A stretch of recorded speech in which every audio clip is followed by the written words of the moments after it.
Horror कहानियां थी। खून की प्यास पार्ट 2। और उसके बाद वो जंगल एक बार फिर से सुमन की चीखों से गूंज उठा। लेकिन आज की रात सुमन की चीखों को सुनने वाला वहां पर कोई भी नहीं था। अगर वहां पर कोई मौजूद था तो बस हरिया, जो कि अब एक भेड़िए में बदल चुका था। सुमन के बालों को पकड़कर घसीटते हुए वो जंगल के बीचों बीच एक जगह पर ले जा रहा था। अगली सुबह गांव में। अरे भाई, पता नहीं क्या बात है, अपने गांव का हरिया किसान और उसकी पत्नी सुमन दोनों गायब हैं। दोनों का कोई अता पता नहीं। अरे कैसी बातें कर रहे हो भाई, ये कब हुआ है? अरे पूरे गांव में खबर फैली पड़ी है। कल रात को दोनों खेत की तरफ जा रहे थे, लेकिन लौटकर आए ही नहीं। तो हो सकता है अपने खेत पर होंगे। पूरा गांव ढूंढ कर आया है भाई। जानते हो क्या मिला वहां पर? क्या हुआ भाई? क्या मिला? बताओ हमें, क्या मिला? अरे हरिया की पत्नी सुमन के कपड़े पड़े हुए थे। शरीर का एक एक कपड़ा फटा हुआ झोपड़ी के बाहर पड़ा था, लेकिन दोनों पति पत्नी का कोई पता ठिकाना नहीं था। अरे भाई, लेकिन उसका जो दोस्त है ना रामू किसान, उससे पता करके आते हैं ना। अब तक तो दोनों साथ ही खेत पर जाया करते थे। हाँ, हमें उसके घर जाना चाहिए भाई। चलो वहाँ चलते हैं, चलो। वो सारे लोग रामू के घर पर पहुंचते हैं। रामू अपने घर के बाहर बैठकर हुक्का पी रहा था। आज सारे के सारे लोग टोली बनाकर मेरे घर क्यों आ रहे हैं? क्या कोई मर गया क्या भाई? अरे कैसी बातें कर रहे हो? तुम्हारा सबसे अच्छा दोस्त हरिया और उसकी पत्नी गायब है और तुम यहाँ बैठकर हुक्का पिए जा रहे हो, हैं? रामू ने अजीब सी नजरों से उन सब गांव वालों की तरफ देखा, जिसकी वजह से वो लोग एक बार के लिए डर गए। गायब है? अरे गायब नहीं है, मुक्ति मिल गई है। उन दोनों को मुक्ति मिली है। इस दुनिया में आकर हर इंसान पाप करता है और उसे उसके पापों के लिए मुक्ति मिलना बहुत जरूरी है। अरे ये कैसी बहकी बातें कर रहे हो भाई, हैं? और इसका चेहरा अजीब सा क्यों लग रहा है? लगता है दोस्त के मरने का गम बैठ गया है। पागल हो गया है शायद ये पागल। ये बात सुनते ही रामू चीख कर जोर से चिल्लाते हुए कहता है, पागल मैं नहीं हूँ, पागल तुम सब हो। और ये शैतानी जंगल अब तुम में से किसी को नहीं छोड़ने वाला, सबको खा जाएगा। याद रखना मेरी बात। शैतानी जंगल? कैसा शैतानी जंगल? लगता है रामू पागल हो चुका है। हमें यहाँ से चलना चाहिए भाई। चलो। तभी रामू की पत्नी बाहर आती है। नहीं, आप लोग इनकी बात का बुरा मत मानिए। 2 दिन पहले हरिया के साथ खेत पर गए थे। जब से वहाँ से आए हैं तब से ऐसी ही बातें कर रहे हैं। भगवान जाने ऐसा क्या देख लिया उन्होंने, खेत में कुछ भी बड़बड़ाते रहते हैं। लेकिन गांव के लोगों ने कमला की कोई बात नहीं सुनी और वो सब वहां से चले गए। रात अब धीरे धीरे ढलने लगी थी। तभी अचानक किसी ने धीमी सी आवाज में रामू को पुकारा।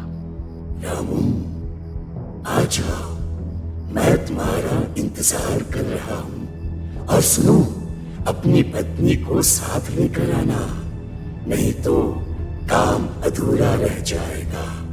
ये आवाज सुनते ही रामू के चेहरे पर शैतानी मुस्कुराहट आ जाती है। वो धीमे कदमों से अपने घर के अंदर आता है। क्या हुआ? तबीयत ठीक है ना अब आपकी? मैं तुझे अपने साथ खेत पर ले जाने आया हूँ, चल। मैं तुम्हारे साथ कहीं नहीं जाने वाली।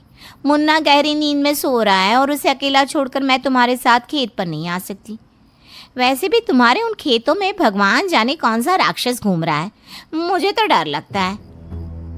रामू गुस्से में दांत पीसता अपनी झोपड़ी से बाहर आ जाता है और कमला गहरी नींद में अपने बच्चे के साथ सो जाती है। तभी अचानक रात को रामू की झोपड़ी के ऊपर एक साया वही गाना गुनगुनाते हुए घूमने लगता है जो हरिया के मोबाइल में बजा करता था। मैं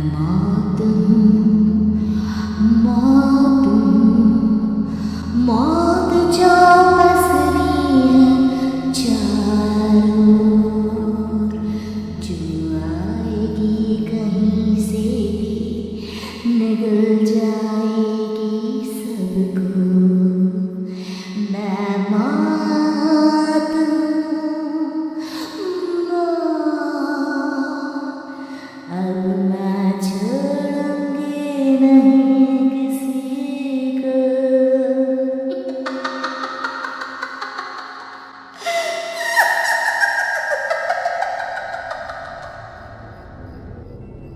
ये आवाज सुनकर रामू की पत्नी कमला की आंख खुलती है और वो देखती है कि उसका मुन्ना अपनी जगह से गायब था। कमला चीखते हुए बाहर दौड़ कर आती है। वहां पर उसने देखा कि रामू ने अपने बच्चे को झोपड़ी के बाहर एक पेड़ से उल्टा लटकाया हुआ था और उसका बच्चा चीख चीख कर रो रहा था। वहीं दूसरी तरफ एक साया बच्चे के ठीक नीचे आग जलाकर उसके चारों तरफ हैवानों की तरफ नाच रहा था। छोड़ दो मेरे बच्चे को। अरे क्या कर रहे हो तुम? शर्म नहीं आती तुम्हें? अपने ही बच्चे को इस तरह मौत के हवाले करते हुए। अपना बच्चा? किसने कहा ये मेरा बच्चा है? अरे ये तो उस रामू की औलाद है, इस गांव के किसान रामू की, और मेरी दुश्मनी इस गांव के हर इंसान के साथ है। क्या कैसी बात कर रहे हो तुम? और ये औरत कौन है? ये मेरे बच्चे को खा जाएगी। तभी अचानक से उस साया ने एक बेहद खतरनाक दिखने वाली औरत का रूप ले लिया और उसकी आंखों से आग निकल रही थी। सही पहचाना तूने, मैं तेरे बच्चे को खा जाऊंगी। अगर तू अपनी इस हैवान पति रामू के साथ जंगल नहीं आए तो मैं तेरे बच्चे को खा जाऊंगी। लेकिन क्यों? आखिर क्या चाहती हो तुम मुझसे? मुझे जंगल क्यों ले जाना चाहती हो? औरत बुरी तरह से ठहाके मार मार कर जोर जोर से हंसने लगी और साथ में रामू भी। ये तो तुझे वहाँ चलने के बाद ही पता चलेगा ना। अगर तू नहीं आई तो थोड़ी देर में तेरा ये बच्चा आग में जलकर मर जाएगा। चल जल्दी। नहीं मेरे बच्चे को छोड़ दो। तुम जहाँ कहोगे मैं तुम्हारे साथ चलने के लिए तैयार हूँ। और उसके बाद उस बच्चे को झोपड़ी में लिटाकर आगे आगे वो साया चल रहा था और उसके पीछे पीछे रामू अपनी पत्नी के बाल पकड़कर उसे घसीटते हुए जंगल की तरफ ले गया। जंगल में जाने के बाद कितनी खूबसूरत हो तुम। आज की रात बस तुम और मैं एक दूसरे के साथ रहेंगे। मुझे तुमसे बहुत डर लग रहा है। तुम्हें क्या हो गया है? तुम तो बिल्कुल ठीक थे। वो होगा जो हमारे बीच होना चाहिए। तो आओ अपने आप को मेरे हवाले कर दो। कमला ने डर की वजह से अपनी दोनों आंखें कसकर बंद कर ली थी। रामू ने बुरी तरह से चीख कर कमला से कहा, आंखें खोलो अपनी और मेरी तरफ देखो। कमला ने जैसे ही अपनी आंखें खोली उसने देखा कि रामू एक खतरनाक खूनी हैवान में बदल चुका था। कौन हो तुम? जाने दो मुझे। क्या चाहते हो मुझसे? वही जो एक आदमी एक औरत से चाहता है। मैं तुम्हारा पति रामू नहीं बल्कि इस जंगल का एक भेड़िया हूँ, और आज की रात तुम्हारे खून से अपनी प्यास बुझा जाऊं। और उसके बाद वो जंगल कमला की दर्दनाक चीखों से गूंज उठा। अगली सुबह कमला के कपड़े भी जंगल में उसी तरह पाए गए जैसे कि सुमन के पाए गए थे। इस घटना के बाद पूरे गांव में दहशत का माहौल था। अपने माँ बाप की मौत और गांव में हो रहे इस तरह की घटनाओं की खबर सुनकर किशन शहर से गांव लौट आया था। अपने माँ बाप की बेदर्द मौत की वजह से वो बहुत परेशान था। तभी अचानक उसे अपने घर में खाट के नीचे पड़ा हुआ वो मोबाइल फोन मिला जो उसने अपने पापा हरिया को गिफ्ट किया था। अरे कितने प्यार से पापा के लिए मोबाइल फोन लेकर आया था। इसे एक दिन भी काम में नहीं ले पाए। और आखिर कौन है जो गांव में इस तरह की हत्याएं कर रहा है? क्या है इन सब के पीछे? क्या है? मुझे पता करना ही होगा, वरना एक दिन पूरा का पूरा गांव खाली हो जाएगा। इस गांव में एक भी जिंदा इंसान नहीं बचेगा।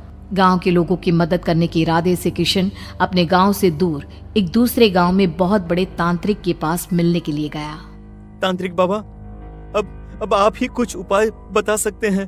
भगवान जाने हमारे गांव को किसकी नजर लग गई है। नजर नहीं लगी है, किसी ने तुम्हारे गांव को बद्दुआ दी है। किसी सताई हुई आत्मा का प्रकोप है और अब वो पूरे गांव में किसी को नहीं छोड़ेगी जब तक उसकी आत्मा को शांति नहीं मिल जाती। अरे लेकिन ऐसा कौन है बाबा? किसकी आत्मा है और कैसे मिलेगी उसे शांति? मौत है मौत, कहीं से भी आएगी और सबको निगल जाएगी। इससे बचने का सिर्फ एक ही उपाय है, लेकिन उस उपाय को करना आसान नहीं होगा। जो भी उस उपाय को करने की कोशिश करेगा उसकी जान जा सकती है। भले ही मेरी जान चली जाए, लेकिन मैं अपने गांव के लोगों की जान बचाने की पूरी कोशिश करूंगा बाबा। तो ठीक है, फिर अगली अमावस की रात जैसा मैं कहता हूँ वैसा ही करना। अमावस की रात तांत्रिक के बताए अनुसार किशन अपने साथ केरोसिन लेकर जंगल की तरफ चल पड़ा। उसके हाथ में देवी के मंदिर का सिंदूर भी था। किशन जंगल के बीचों बीच पहुंचा। ये देखकर उसकी आंखें फटी की फटी रह गई। वहां एक उबलते पानी का तालाब था और कई लोगों की लाश लटक रही थी। किशन के माँ बाप की लाश भी वहीं थी। माँ, बापू, क्या हो गया? ये क्या हो गया? तभी वहां पर एक औरत और आदमी आते हैं। उन्हें देखकर किशन चौंक जाता है। गोपाल काका, आपकी तो 5 साल पहले मौत हो गई थी। और निर्मला काकी, आप? मौत तो हो गई थी, लेकिन तुम ये नहीं जानते कि हमारी मौत कैसे हुई थी। क्या कहना चाहते हैं आप? कुछ नहीं, बस ये जान लो कि अब इस गांव में कोई जिंदा नहीं बचेगा। लेकिन क्यों काकी? क्योंकि 5 साल पहले इन गांव वालों ने मुझे डायन बताकर पत्थर मार मार के मार डाला। मेरी कोई गलती नहीं थी। गांव का एक बच्चा क्या लापता हुआ, सारा इल्जाम मेरी पत्नी पे डाल दिया। और जब मैंने निर्मला की जान बचाने की कोशिश की तो मुझे भी मार डाला। आपके साथ ये बहुत गलत हुआ काकी, लेकिन आप जो कर रहे हैं वो भी सही नहीं है ना? तुम यहाँ से चले जाओ वरना तुम भी नहीं बचोगे। हमारी आत्मा पिछले 5 साल से मुक्ति के लिए भटक रही है। चले जाओ यहाँ से। मौका देखकर किशन सिंदूर उन दोनों के ऊपर डाल देता है। उनका शरीर जलने लगता है और वो भयानक तरीके से चिल्लाने लगते हैं। अगले ही पल किशन उनके ऊपर केरोसिन डाल देता है और वो दोनों जल जाते हैं। किशन अपने माँ बाप और दूसरी लाशों का अंतिम संस्कार करवाता है और अपने घर लौट आता है। लेकिन वो अभी भी इस बात से अनजान है कि मोबाइल अभी भी बज रहा था। मैं मौत हूँ।